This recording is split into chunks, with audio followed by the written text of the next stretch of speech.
by no means is this like a guaranteed way to make gold, but if you do get one, it is essentially WoW life-changing gold.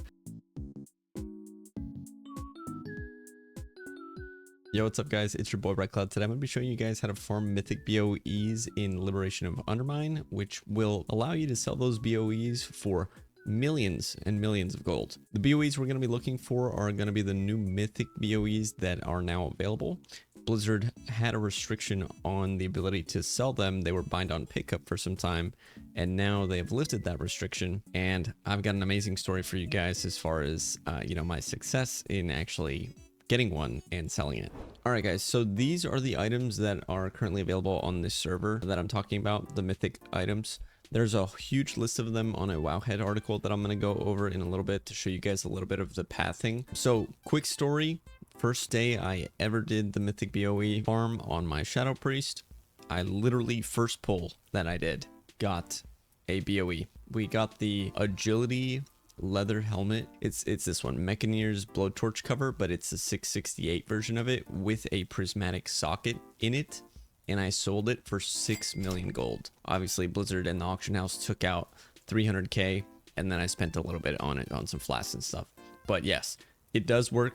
I actually did end up getting it, and you'll see all the screenshots and all that good stuff there in the video. But yeah, this is insane. Some of the more expensive ones are the Undermine Mercs dog tags because it is a necklace. Necklaces are generally more expensive on the auction house because you can tier piece these items, but you can't tier piece this. And for a lot of classes, this is actually their BIS. It has the best stats that they can possibly get out of any item in the entire game at the time. So this one being the only one on the auction house for 9 million gold. I mean, honestly, yeah, someone might buy that. I'm not gonna lie to you. So I was not surprised that someone purchased mine for 6 million. To be real with you, people were doubting me in the Discord that I was in, and just straight up, literally like 3 hours later, it sold. So yeah, currently very high in demand. People who are pushing for cutting edge, people who are trying to get that Hall of Fame, guilds in general, or even people who are just like Giga Turbo, super rich, are buying these items. So without further ado, let's get into actually how to go ahead and farm for these items. So I'm going to hop on my Shadow Priest and I'll show you guys how to do that. All right guys, so I'm going to show you guys exactly what to look for this farm. Pretty much you're going to go to the raids war within, find a group. If you have pre-made group filter, this kind of helps a little bit because then it sets it to the difficulty to mythic. And then you're going to want to find a farm BoE mythic group, for example. Okay, so for me, I could hop in here and go ahead and submit my application. And then if you get accepted, hopefully you do generally have to be pretty geared for it. This character is 660. There's communities that are also doing this as well. Do not lower BoE prices. Anyone who does this will automatically be expelled. And then there's other ones that you can find. And pretty much what you do is you would go into the actual instance, into the actual raid once Mythic Vexy has been killed. And I'll show you guys the pathing that you'd want to take. These are the elites that have a chance to drop BOEs that are not guaranteed at all. You may go through like 5 or 6 pulls, never see a single BOE. You may never see one for an entire day of farming. It all depends on RNG. And obviously, if there are a lot of people farming in the group, you may not even be the one that gets it. So by no means is this like a guaranteed way to make gold. But if you do get one, it is essentially WoW life-changing gold, pretty much. Because, these 6 million gold that I made, literally probably will never be able to spend all of it realistically, unless I gave it away, and I'm not doing that. So pretty much at this point, what we would do is Vexy's killed, right? So we go down all the way down here, pull everything, kill Professor Boomspark and King Flamespite. Both together, lust, all that good stuff right here. Then we go back the way we came, go through this entire thing. We stop here, kill like these packs because it kind of gets a little hectic. And then you have to kill Skiggy Muckheimer. And he's in the center there. So he'll pull everything. You LOS everything back here and kill everything. If there's lust available by that point, you can use it as well. And then that's giving you 3 attempts at getting a BoE right there, because this is 2 and this is 1. And then what you would do is go down here, go down the road, and then make an a right, and then go ahead and kill Trash Master Blaze Dump. You can pull him in between these two, like kind of like just containers, and then fight him there. He summons some ads. Really easy guy to kill.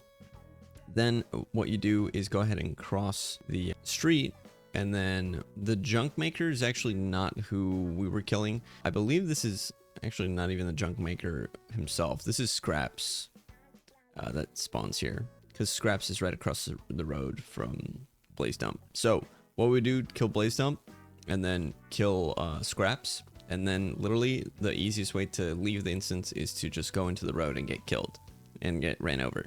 And then we would leave the instance, reset, and that was it. After that point, we would reset. We'd wait a few minutes until the leader of the group figured out their lockout, and you know, the other people figured out their lockouts and everything, and then that was it. Go ahead and restart. And like I said, the first time I ever did the Mythic BoE farm, my first round going into it, I got a prismatic 668 helmet that sold for 6 million gold, and I was surprised that it actually worked. There's nothing wrong with BoE farming. Obviously, the more people that are going to watch videos like this, or in general farm for this kind of content and all these items, it's going to drive the price down eventually. There were people already, like, you know, listing it for like 8 million and then dropping the price like for multiple millions of gold, like to 5 million. So I guess like it's gonna balance itself out with like ethical pricing, and also the demand of these items, you know what I mean, with their supply and demand, you know. So it is what it is. The other thing that I was gonna mention is that the way that lockouts work, pretty much lockouts for Mythic are different than Heroic and for normal. You cannot just join someone else's lockout. It does not work that way. Your lockouts are unique, which means that like if you have killed Mythic Vexy and you are trying to join a group that has also killed Mythic Vexy, you have to form the group yourself. Another example, if you have killed One-Armed Bandit on Mythic all the way up there, someone who has not killed Mythic One-Armed Bandit cannot join your lockout. They would have had to have been doing the whole like raid with you, pretty much. That's kind of how it works, unfortunately. So with that being said, if you have not killed Mythic Vexy like with the group that you're about to join, you have to accept their lockout.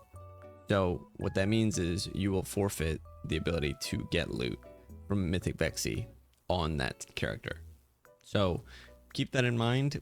Make sure that like if you are going to be farming, you are going to be farming on a character that you farm with for some time, because you will not be able to join another group after that, pretty much on that character. You'll have to go ahead and make your own group afterwards, and therefore you would be the one essentially like leading the farm. So that's up to you guys, you know, obviously with that grain of advice. Hopefully it does help you, and hopefully you make a lot of gold, because quite frankly, like I said, it is life-changing gold as far as you know, the ability to have that much gold now. So definitely look forward to more videos, hopefully about WoW gold making, and also just in general guides and tips and all that good stuff. If you guys like the content that you saw today, be sure to like the video, subscribe for more content like this, share with anybody that it may help or benefit, and if it does, come check out my live stream. I'm live every day on Twitch, twitch.tv/RedCloud, and I'm also live here on YouTube. Hope you guys have a wonderful rest of your day. Thank you for watching. Peace out.